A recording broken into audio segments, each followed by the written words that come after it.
Johnny Murray here, and welcome to a brand new video. Today we are going to be talking about the Xbox Bethesda Showcase 2022. Yes, this did just happen Sunday, June 12th, and let me just say, I think this was Xbox's best showcase they have ever put together, and that is for a few reasons. Number one, I think the games they showed were really enticing, really interesting, and there's just so much value and content that they gave us throughout the show that it really was just so good. Tons of gameplay, lots of information, really well put together show.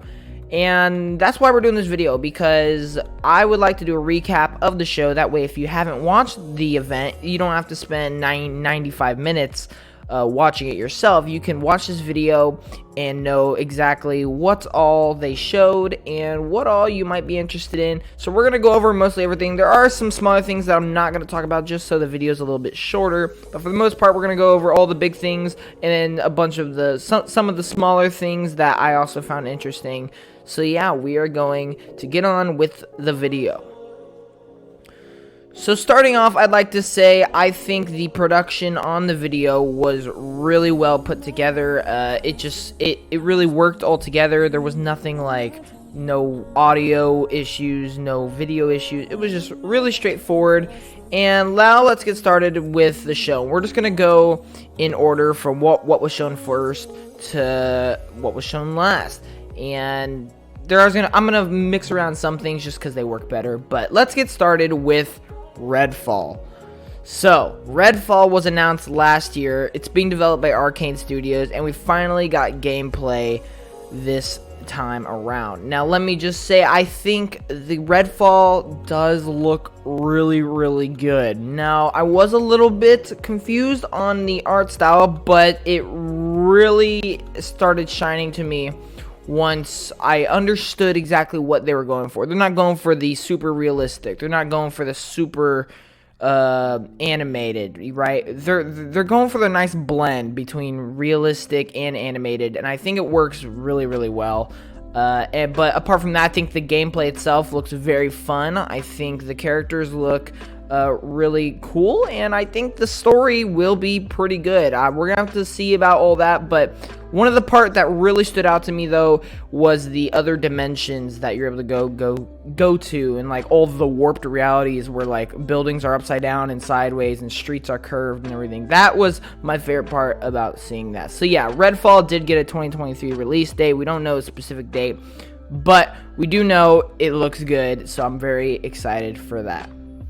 Then next, with one of the biggest surprises throughout the entire show, we finally got to see Hollow Knight Silksong. Yes, and the funny thing is, everybody thought, oh, Nintendo Direct, we're going to see Silksong. Oh my gosh, Indie World, we're going to see Silksong. Maybe even State of Play, we might see Silksong. No, Xbox was the one to finally bring us Hollow Knight Silksong, and I have to say I am so excited for this.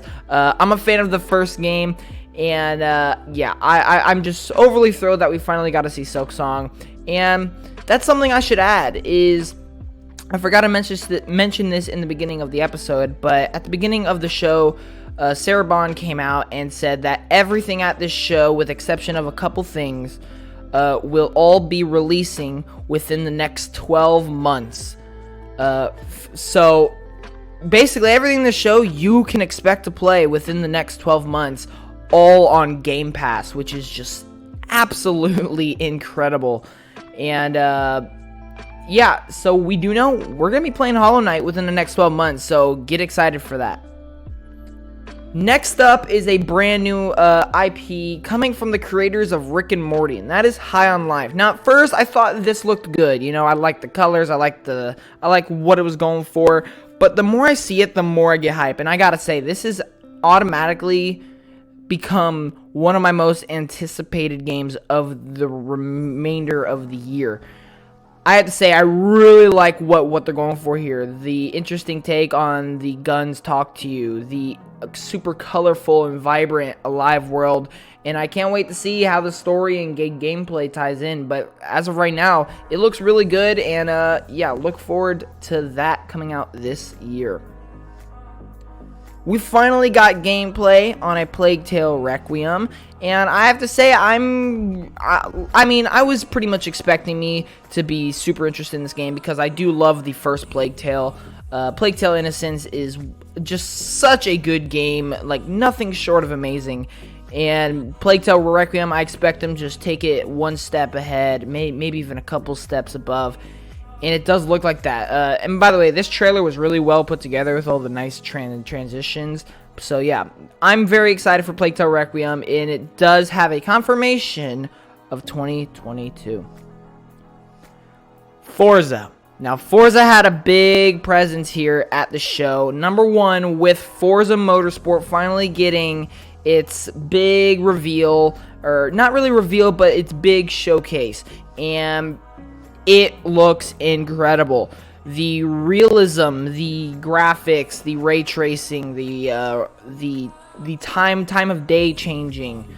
Oh man, all of it looks great. We did get a little bit of gameplay, and from what we did, it does look very good. From what you'd expect from a Forza Motorsport game. And let me just say, you can tell they put so much detail into this game, and I'm very excited to get my hands on Forza Motorsport releasing 2023. I imagine it'll be an early 2023 release.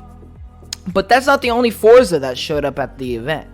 Forza Horizon 5 is getting a Hot Wheels expansion. Now, I have to say, I know I've been saying that a lot. I have to say, yeah, this looks really, really fun. I just remember the Forza Horizon 4 Hot Wheels expansion, and it just works so good.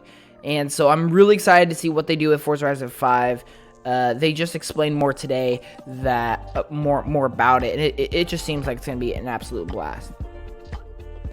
Overwatch 2. Yeah, you probably weren't expecting that. This game is Blizzard. Now, let me just... Oh, I almost said it again. Blizzard had such a huge presence at this show.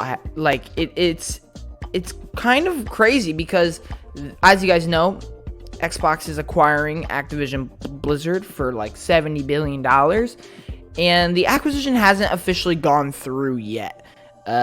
And so no one was really expecting Blizzard or Activision to do anything. But no, Blizzard was at this show in a big way. Number one with Overwatch 2. Huge fan of Overwatch 1. Tons of hours. And Overwatch 2 looks good, man. The trailer they showed really got me hyped, and the new characters that they revealed look really cool. So I'm really excited to get my hands on it. But the biggest thing for me is that they announced it is going free to play. It is a free-to-play game. Wow, that is so huge for the game's success. I feel like that is going to blow up, absolutely. And we do have an official release date for October 4th, so I'm very, very happy about that. But like I said, that was not the only thing Blizzard did. Diablo 4 was at Xbox Bethesda 2022 Showcase. I recently have been getting into Diablo, and I love it. I actually really do. And so now I'm really excited to finally jump in with the Diablo community into a brand new game, being Diablo 4. And it looks good, man. It looks great. The character customizations, the world building, the open world, I'm really excited to get my hands on it. Releasing 2023. The next game we are going to be talking about is one that I have been hyped for so long, and the first game is one of my favorite games of all time, and that is Ark 2, starring Vin Diesel. Yeah, I know, whatever, you know, it's whatever. We didn't get much at the event, but we did get a confirmation of a 2023 release date, and we do know we will be playing it within the next 12 months. It's being made in Unreal Engine 5, which is really, really cool. And we did get some more information about it, how it's going to be more like a Souls game and more story-driven. So that's something to be interested in. I don't know how I feel about that yet, but I'm definitely waiting to see that gameplay. The next game is one game that isn't huge, but really, really stood out to me to the point where I think it could be a huge release. And that is Flintlock. Flintlock is made by the developers behind Ashen, and this game looks incredible. Actually, probably one of my biggest takeaways from the entire event. Probably my top 5 games in the event. I just love the gameplay. I love the movements. I love the animations. The world. It looks so fun with the axe and the gun and the teleporting between the yellow triangles. What a cool concept! I can't wait to play it this year, 2022. So definitely looking forward to that one.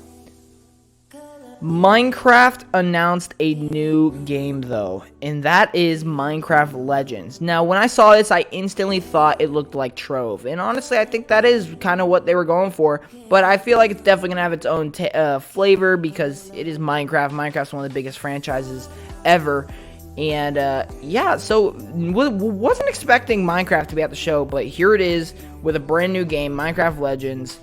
Very cool. Another game that I hope doesn't go under the radar, and I don't think it will because it looks so good, is The Last Case of Benedict Fox. This is a Metroidvania, but my goodness, this is like Ori type stuff. It's very cinematic, very colorful, very high budget Metroidvania, very story driven. And the gameplay, the visuals, all just look so good. I can't wait to see how the story unfolds. Looks like it's going to be a nice mystery game. So definitely a game I'm going to be keeping my eye on. And I don't remember when the release date said, but I'm looking forward to it whenever it happens. Grounded is finally getting its full release, and that is very exciting because I do love me some Grounded. And one of my favorite games to release in 2020, and me and my friends have played it a lot, so we're definitely looking forward to finally playing the full game coming this year in September. Obsidian announced one of their new games. I say one because I feel like they're working on so many at this point, and that is Pentiment. Now, this is a mystery detective game with a different art style than I was expecting. And I'm okay with it. I'm for it. I'm not like loving it, but it's definitely interesting. But I feel like it will be a good game because it is coming from Obsidian, and I feel like it's gonna have a great story. The next one is definitely interesting because at first I wasn't too crazy about it, but then when I learned about the skill and the team behind it, I realized how big this game could actually be, and that is Wo Long. And this game is basically being made by the producers behind Nioh and Bloodborne. Team Ninja is bringing Wo Long to Xbox, and this is very exciting because Bloodborne and Nioh are huge games, really good games on PlayStation, and they're bringing a game over to Xbox for the first time. And so this is definitely exciting. Can't wait to see more. Can't wait to see gameplay for sure, but definitely a game you're going to want to keep your eyes on. And then begins the best part of the entire show. Phil Spencer, the head of Microsoft Gaming, comes on stage. He, talks about how he's so happy to be working with Koei Tecmo on Wo Long. But then he drops the bombs. He drops the absolute ground-shaking announcements throughout the entire show. First off, announcing that Persona 3, 4 Golden, and 5 Royale are coming to Xbox and Xbox Game Pass. People have been asking for this for so long, and it's coming to Xbox finally. And Game Pass. Day one, everybody will be able to play it. This is so huge.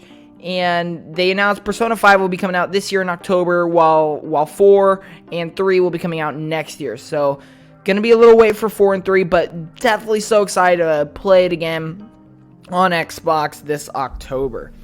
But Phil didn't stop there. He announced one of the biggest partnerships in Xbox history, and that is Hideo Kojima is working on an Xbox exclusive. Oh my goodness, if you don't know who Hideo Kojima is, you're about to, because he is one of the creators and developers behind the Metal Gear series and the newly released, well, not newly released, but one of his newer games, Death Stranding. He's making an Xbox game? Like, oh, this is gonna be so huge. I can't even tell you how big it is. We didn't see anything of the game itself, but just the fact that Hideo Kojima is a part of this tells you how big this is going to be. So, and this is the one exception that I will say. This game will not come out within the next 12 months. This is definitely an exception. This was just the announcement of a partnership, not of the game that they are working on. So, don't expect Kojima's game to be coming out within the next 12 months. But like I said, Phil does not end there. He then shows this big screen, which I'll put on screen here, of all the games coming to Xbox within the next 12 months. You can see which ones are part of Game Pass, which ones aren't. Wow, man. Just wow. It's crazy how much they got coming. And then he says Starfield. There it is. The word we've all been waiting for. Starfield. We finally see Bethesda's first new IP in over 20 years. Starfield. Yes. Yes. Yes. Todd Howard, head of Bethesda, comes out. And oh my gosh, we got an extensive deep dive into what the game is going to be. Starting off with gameplay, the shooting, the roaming, the creatures. It's all good. And honestly, I'm not going to, I'm not just going to say it's incredible because it's Starfield. It's good. It's nothing like mind-blowing, right? The gameplay isn't nothing mind-blowing. It's just Fallout, but, better, I think.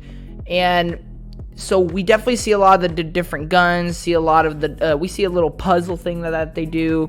The graphics are good. But that's not where they end, right?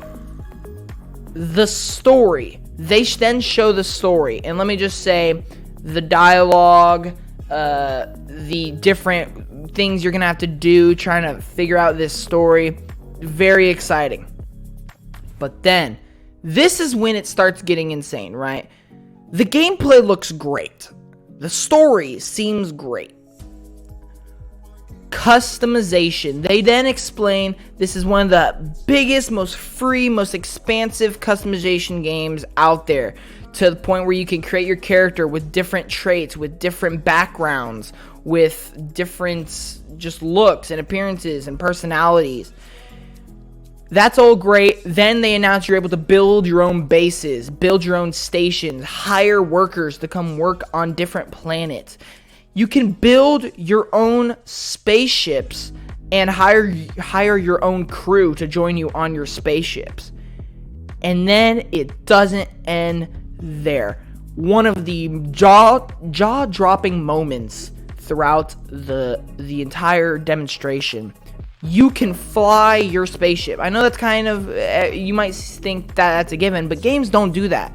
It's usually a ground combat game. But not only do you have ground combat, but in Starfield, you have air combat, space combat, dogfighting, whatever you want to call it. It looks great. This is probably some of the best, ship fighting I've ever seen in a video game. And I'm so excited because I do love flying games. But that doesn't end there. How many times do I have to say this in the Xbox Bethesda Showcase? They just don't stop there, man. It just goes. Todd Howard goes on stage. He says, if you want to know how big this game really is, we're about to show you. And I'm over here gripping my chair because I'm prepared for just something that absolutely blow me away. And let me just say, it absolutely did. You see your ship, you're at a planet. It says you can go here on the planet, or you can go anywhere else on the planet. You can go anywhere on the planet, but not just this planet, but every planet in the system, in the solar system. To that planet, to this planet, that planet, any planet. But not only to this system, but all solar systems, multiple solar systems, and he said 1,000 planets. You can go to any planet, do anything, go anywhere to over 1,000 planets. Wow. Just wow. And I know one of the big concerns to many people is, how do they even have enough time to develop all these planets? And are the planets just going to be bare minimum? Are they going to be boring? There's not going to be a lot of variety. They go ahead and just flex it. Right afterwards, they show tons of variety. You know, you got Cyberpunk, you got the Atlantis area, you got tropical, you got forest, you got grasslands, you got deserts, you got snow, you got tons of different planets. They just start going and going with all the different planets, all the different variety. This game, I can't even explain to you how big this game is. They just showed how big the game is, and we still just feel like you can't even properly show you how big the game is. It is just insanely massive, and I'm so excited. Coming in 2023, we already know within the next 12 months we will be playing, in my opinion, the biggest game ever made. Like I think Starfield will be the biggest game ever made, and I can't wait. But there you have it. There was the show. There were some other big announcements, like a bunch of the Riot games, like League of Legends and Valorant are coming to Game Pass with all the characters. Ravenlock looked like a cool game. There were some other things sprinkled in there, but for the most part, these were all the big things that I took away from the show. And let me know what you guys thought of the show down below. And I hope you guys are just excited for the future of Xbox as I am. Thank you all so much for watching. And I will see you all in the next one. Johnny Moore out. Peace.